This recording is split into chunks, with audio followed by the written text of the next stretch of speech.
les physiciens affirment que 4 théories pourraient conduire à la fin de l'univers. Le grand déchirement.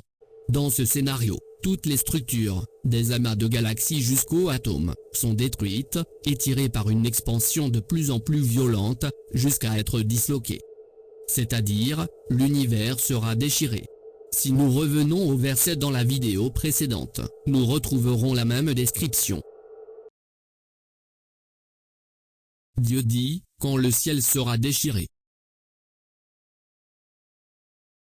Un autre verset dans une autre sourate, Dieu dit, le ciel sera brisé, il deviendra alors inconsistant.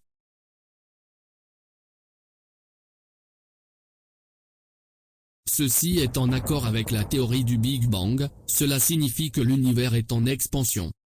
Cette théorie est également mentionnée dans le Saint-Coran. Dieu dit, un autre signe est, le ciel que nous avons édifié de nos mains. Combien est étendu le pouvoir de notre création.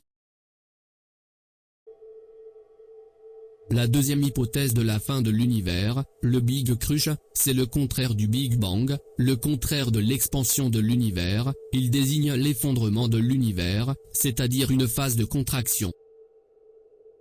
Et cette hypothèse aussi est mentionnée dans le Saint-Coran.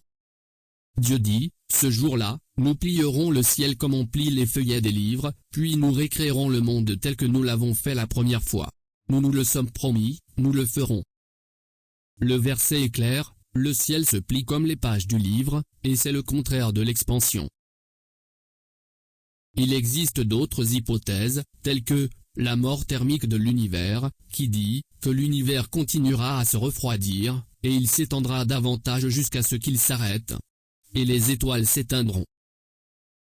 Pour les étoiles s'éteindront, dans la vidéo précédente, j'ai mentionné un verset dit cela.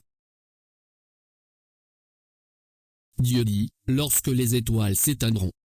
J'ai expliqué également pourquoi il y a une différence entre les traductions françaises et anglaises. La raison est une différence entre les interprètes islamiques.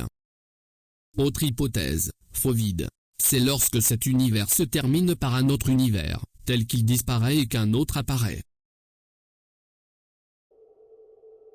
Par conséquent, les hypothèses qui s'accordent le plus avec le Saint-Coran sont la première et la deuxième hypothèse. Le grand déchirement et le Big Crunch. Ou effondrement terminal. Ce jour-là, la première étape, le ciel déchirera. La deuxième, il se pliera comme une feuille de papier. Puis, il y a d'autres étapes que traverse le ciel dans le Saint-Coran, mais je ne connais pas l'hypothèse selon laquelle elles correspondent. Dieu dit, c'est le jour, où le ciel sera comme du métal en fusion. L'étape qui suivra le Big Crunch, le ciel fondra et deviendra comme du pétrole. Après cette étape, il deviendra rouge, comme la couleur d'une rose.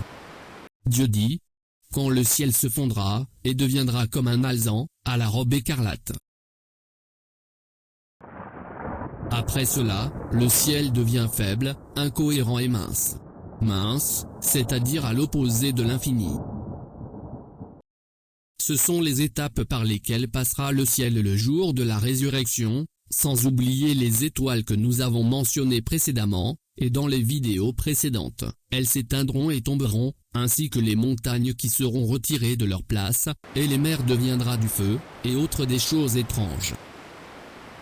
Avant que ce jour arrive, le jour de la résurrection, il y a des signes qui précédaient, expliqua par le prophète Mohammed. Dans de nombreux hadiths, nous le montrerons dans une autre vidéo.